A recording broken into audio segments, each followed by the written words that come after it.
Hello.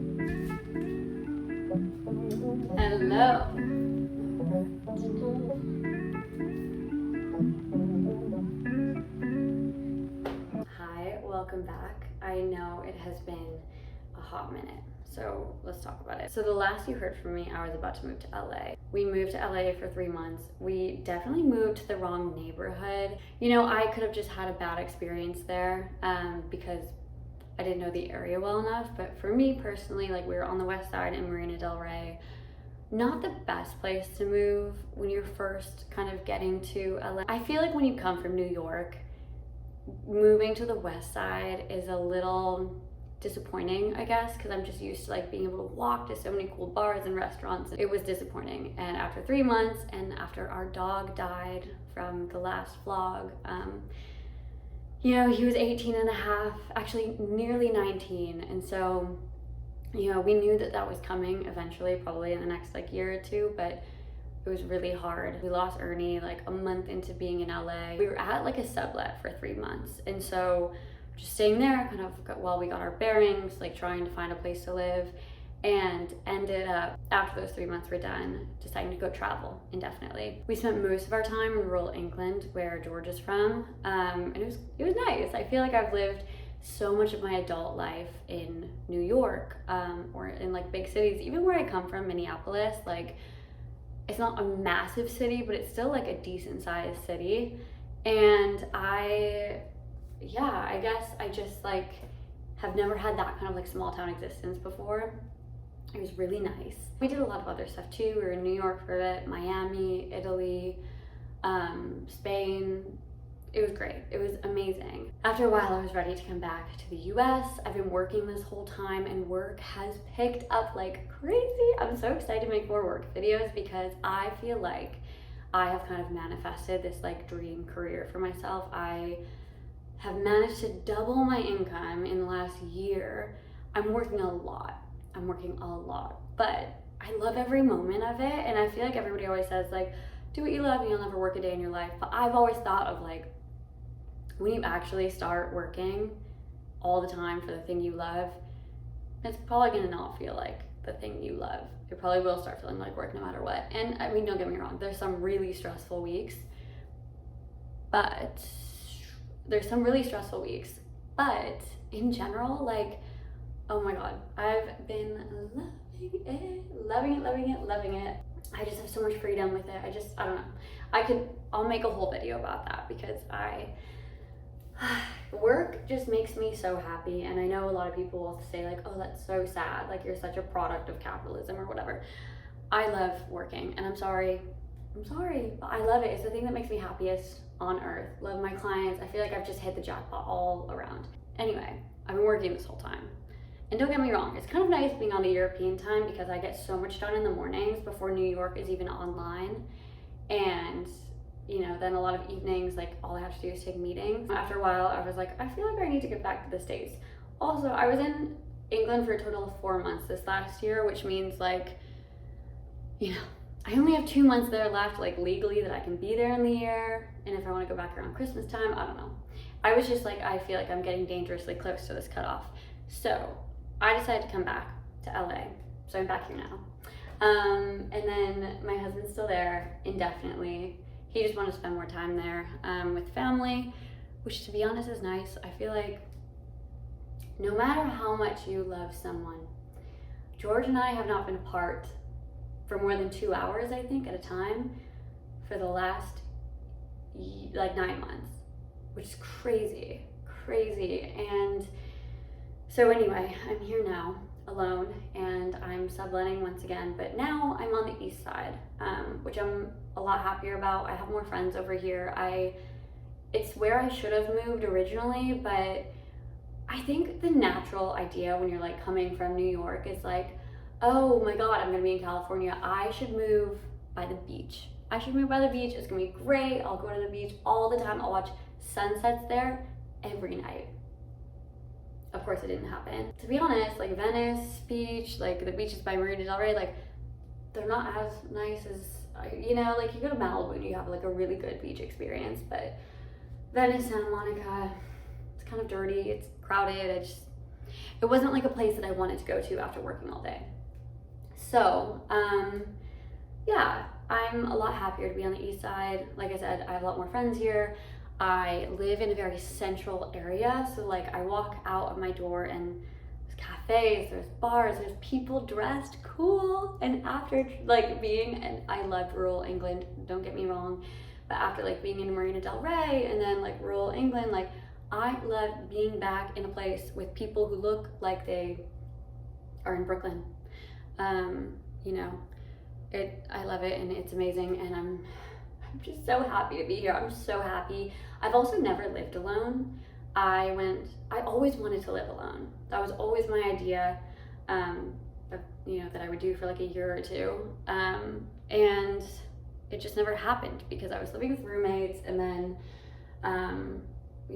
went from there to living with my husband when we got married. And so I've never had this experience of like having my own space and like just, do you see this? Like, I mean, I haven't decorated any of this myself. Like I said, it's a sublet. I have it for 2 months, and then I have to figure out what's gonna happen after that. Maybe I'll do another short-term thing. Maybe I'll like finally like sign a lease. I don't know. I think the biggest thing is that like we sold all of our furniture before moving here. And I don't know if it's just that like, because I've lived out of a suitcase for the last, 9 months, I feel commitment issues to doing the whole buying all the furniture again and like doing everything like that. And also when I was living in New York, I lived, I think, in 8 apartments over the 7 years that I lived there. I was moving like every year. 1 year I moved twice. It's really, I'm at a point now where it's like simultaneously I want to like have my own like forever spot and decorate it and like be there. But then the other part of me is like, I've had like a whole year off from the responsibility of like having to buy like all the dishware and the furniture and the cleaning supplies. Like I'm just like moving places and using what other people already have stocked, and it's great. So we'll see what I end up doing. And I also don't know when George is gonna be back there or back here. So we'll figure it out whenever we have an idea. But yeah, so I've just been reconnected with friends. I have been reconnecting with myself, honestly, a lot. It's just nice having like my own space entirely, because like I said, I've never had that before, and I just feel like I've got so much time, because I feel like when you're in a relationship, no one talks about how much time you're just like, I just feel so much more productive when I don't have someone else around. Like I'm like doing like extra skincare stuff. I'm learning how to do my makeup, which like as a 27-year-old, you would have thought that I've known how to do my makeup. I've always known how to do like the base level. Now I'm like playing with it, and I really want to figure it out this year. I started doing wings again, like bigger ones. I've seen a lot of TikToks saying that this is millennial lately. I am Gen Z. I'm the oldest Gen Z. But then also like, okay, I know these are like by no means like Charlie size, but I just feel like I really love what Charlie XCX is doing with her eyeliner. I still can't figure it out yet. I know that this is not her. Also, speaking of Charlie XCX, I feel like, and I know everybody online is saying like very similar things, so I'm not the first one to say this, but Brat Summer has really, I feel like there's so many things that I felt like needed to bring me back from COVID, which I know is 4 years ago, and it's like, forget about it, stop talking about it. But also I feel like there's like, I needed like some big cultural reset post-COVID. Like life has slowly been getting back to like normal and everything's been great and whatever. But like Brat Summer is like the thing that I feel like has reset the population at like a mass scale. And by the population, I mean like my friends and like the people that I run around with. I'm having a Brat Summer, especially more now that I'm like in LA. And yeah, I'm loving it. I love Charlie XCX so much. I feel like most of my friends are queer, and like the majority of them are lesbian, all my good friends. And I have this one friend who literally has been playing Charlie XCX since we were like 18 in college. You know that song, like, I don't want to go to school, I just want to break the rules.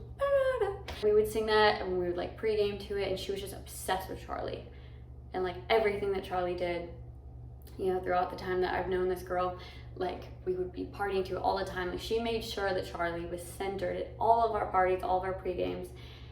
And I feel like now, like 7 years on, Charlie is actually getting this huge cultural moment, which is amazing, and I'm so happy. And I like literally have just been texting my friend being like, you were right this whole time. I didn't even get it for a while, and I've gotten it ever since her COVID album. The one with her like laying on the bed and it's like her torso on the album cover. I forget what that's called. The one with like forever on it. But I've started liking her since then. But anyway, I feel like my friend really called this. Really called it. And I love it. I'm so excited. I mean, yeah. I don't really know what else to say right now other than work is going amazing. I will, like I said, film some videos on it. Life is going really well. It's, you know, sunny, it's amazing. I'm like running around discovering like a whole new city, which that's another thing we could talk about. It's just like how much of like yourself is to discover and moving somewhere else. And I know that I know people here, but it's like also like there's some very sexy anonymity of being here and being like, no one knows me. Like, and again, I know some people, but like walking down the street, like it's not, you know, no one knows me. I can be whoever I want. It's amazing. Oh, I'm just so excited. But yeah, love my apartment, love everything right now. And I just can't wait to start reconnecting and making more videos. I just feel like I probably should have made a lot of videos while we were traveling, but there's this one YouTuber I watched called Damon Dominique. Love him. He made a whole video like a few months ago talking about how like normalize like not making videos when you have nothing to say. This last year, to be honest, I had nothing to say. Now, I've got a lot to say. And so that's why I'm getting back into videos. I know if you're someone who's followed me since like for the last like 7 years, I go on and off from making videos all the time. I probably have no one who has watched me for 7 years because I'm so sporadic. I think it's something that I'm always gonna do. And obviously the goal is to eventually do this all the time. And like be consistent, and that's what like I feel like I'm gonna do now. And so even if you're watching me from like when I was making videos a year ago, thank you. And this is only the beginning. I'm back, and there's gonna be so much cool stuff planned, and I love you, I love you, I love you. Thank you so much for watching. I don't know what this video is, it's just kind of a catch up with me, and I'm so excited about these coming videos in these coming months, and thank you for sticking around. Like I said, I love you. Have a good rest of your day.